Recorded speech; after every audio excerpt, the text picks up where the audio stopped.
This episode is about what it takes to run a vintage Harley shop. It's a day in the life of a vintage Harley mechanic. Me.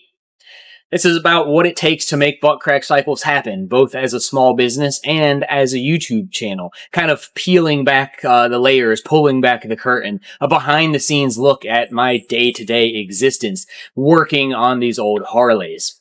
I'm really lucky and thankful and grateful that I get to do something that I really love for a living, but it's not without its challenges, as you'll see in this video. I try and always keep it real and honest on this channel, and I thought it might just be fun to kind of show what an actual day looks like here. No 2 days are the same. Every day brings its own set of hurdles to jump over, both in repairing the bikes and also running the business. Ultimately, I'm a one-man show. I'm the mechanic, the parts guy, I'm the invoice guy, the bookkeeper, everything. The guy answering the phone and the emails and packing up the web store orders and shipping them out. And also, obviously, the social media guy.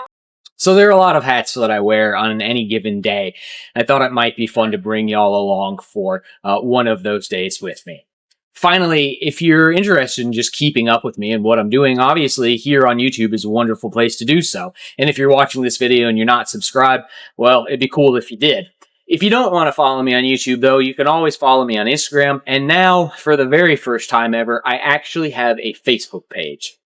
This is something I didn't want to do, but there's been a fake Facebook page that has amassed now almost 3,000 followers by ripping off my YouTube content and posting it to Facebook, pretending to be me.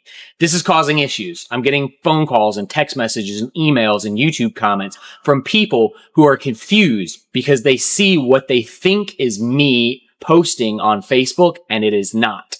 So the real Facebook page is here. I've screenshotted it. It's Butt Crack Cycles LLC. If it doesn't say LLC at the end, it's not the real deal.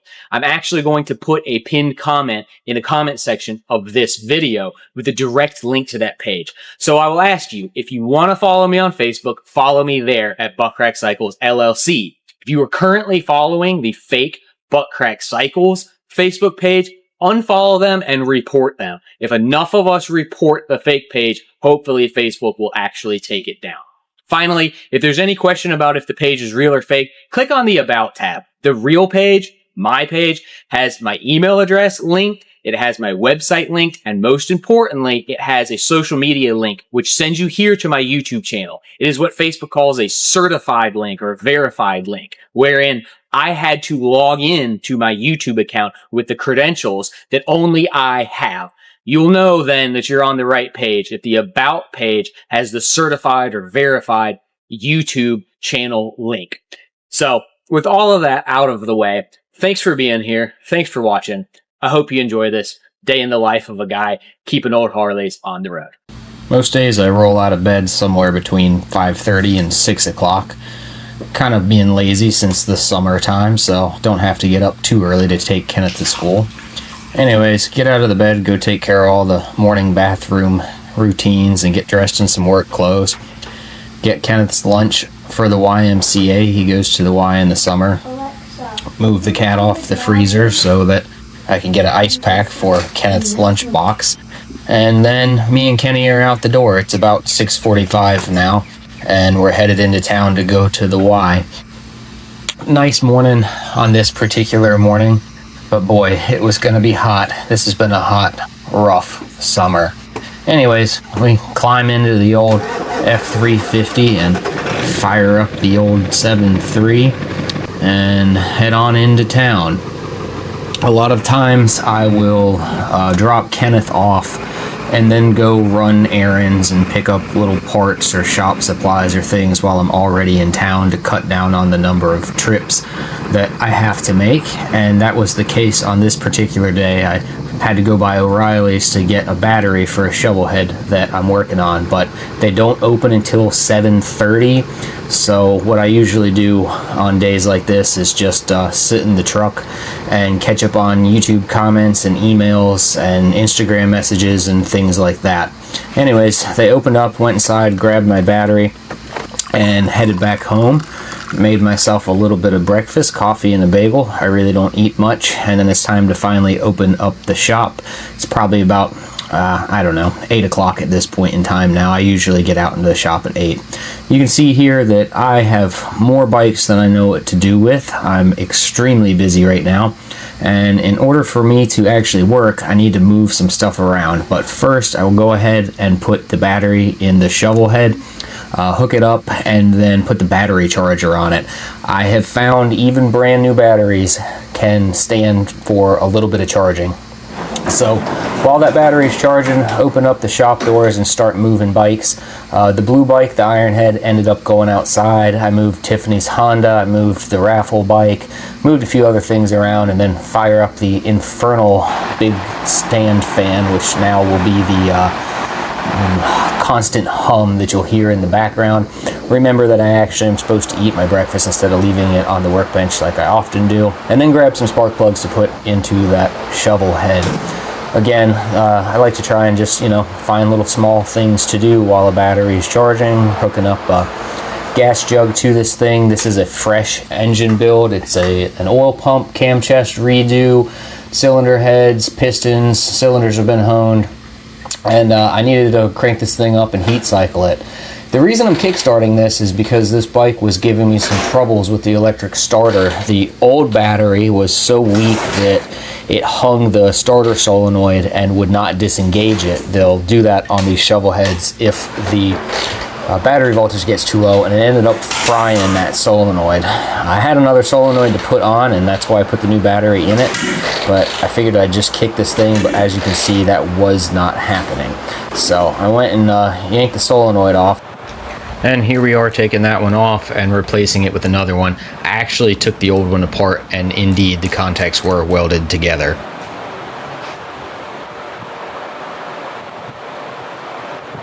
And I wanted to just take a little bit of time and just make sure that nothing on the Bendix or anything was messed up in there. And now, the starter still stays engaged, even with a new battery and a new solenoid. I'd spent some time with the voltmeter just electrically checking everything, and everything checked out fine electrically, which meant this had to be a mechanical problem. So off with the outer primary, and I started digging around and messing with the jack shaft. Side note, if you're going to be pulling on the jack shafts on one of these bikes, the battery has to be disconnected. If you pull the jack shaft out like I just did, you will engage the starter. You could see that I could not get the Bendix to come back out of the ring gear, so I pulled the jack shaft and then made sure that the little arm wasn't hanging or bent. Those things will get bent. And here I am messing around with the jack shaft, making sure that the one-way sprag works.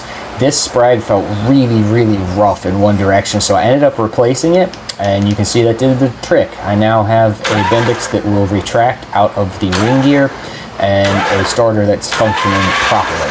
So now I can actually fire this thing up, get some heat cycles in, and we'll worry about getting a good kickstart bike later.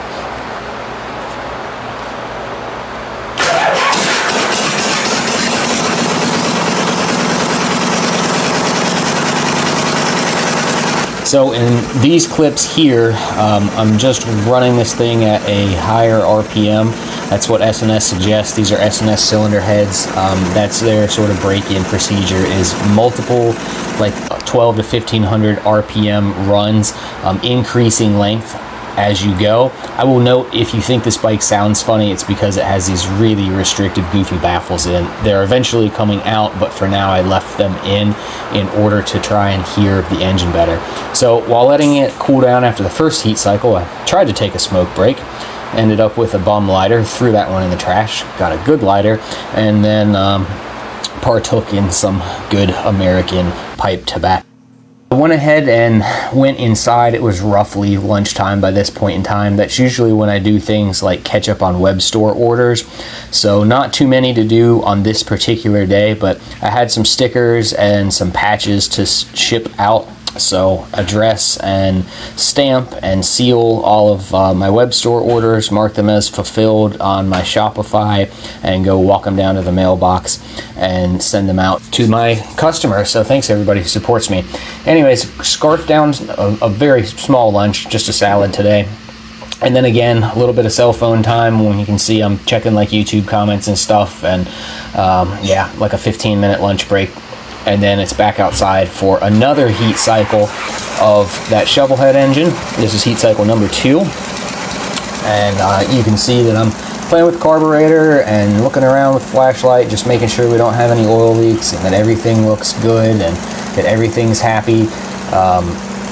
And yeah, I'm pretty satisfied with this. So we shut it back down, and then while waiting for it to cool off a second time, I catch up on some more emails, return some phone calls, book some more work. I'm booking bikes now 2 months out. If someone wants to bring me a big, huge Shovelhead project, I'm basically 8 weeks out at this point in time. So since that last heat cycle was a longer run period, I needed to find something else to do instead of just sitting around on the phone. So I had this front caliper off of a Super Glide that I'm working on, another kind of Shovelhead revival. I went ahead and put new seals, a new piston, new dust boot in it.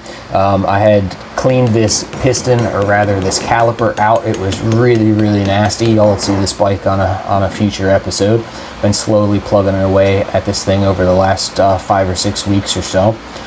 Anyways, go put the caliper back on the bike, and about the time I was ready to start bleeding brakes, my buddy showed up at the shop with a title for a bike that I recently purchased from him. So he gave me the title, and I wrote him a check for that bike, and we just kind of hung out and shot the breeze for 10 or 15 minutes, talk shop and some future motorcycle projects that we're going to do together. And then I'm back over to that Super Glide. We're bleeding brakes and making sure we got a good front brake lever feel, and that the caliper is working correctly. I'll show a quick little trick here. I've shown this on this channel before. Once you have the brakes bled, pull the lever back to the handlebars and throw a zip tie around it, and just walk away from it overnight. It'll get the last couple little tiny air bubbles out of the system. It works great. Anyways, our Shovelhead on the lift has cooled down, so we need to reload the gas jug, crank it back up again. And this is our third and final, and therefore longest heat cycle. You can see I've got a leaf blower, and I'm blowing air across the cylinders and across the pipes, and just trying to make sure everything stays, you know, at least somewhat air cooled, and that it's not just cooking in the shop. I always do this with the leaf blower or the big fan. Idle it back down a little bit and cut it off, and then I usually spend a minute or two keeping the air moving across that thing. So we're done with that bike for the day. I would end up later putting the tanks and the rest of the stuff on it the next morning and taking it on its first shakedown miles. But for the time being, on this day that y'all are watching, I needed to change the sauce in the ultrasonic cleaner. And then this is Paul's concoction. It's Evaporust, Purple Power, bottled or distilled water. I don't like using tap water. Our tap water is fairly hard, and so it'll leave little like calcium deposits and such on the parts. So I usually use bottled or distilled. And this is to clean this Super B carburetor. Y'all will see a full episode about doing the rebuild on this. But for the purposes of this episode, we're just going to tear this thing down, turn the heater on in the ultrasonic, chunk the carb in along with all of its little pieces, parts, jets and whatnot, etc., and then set it to cook. Then I walk outside. It's about 4:30 at this point in time in the afternoon. Put the dogs in the house, let the chickens and let the ducks out so they can have some free range time, and make sure everybody has plenty of fresh water. This heat's hard on the animals and on humans, so gotta take care of your critters.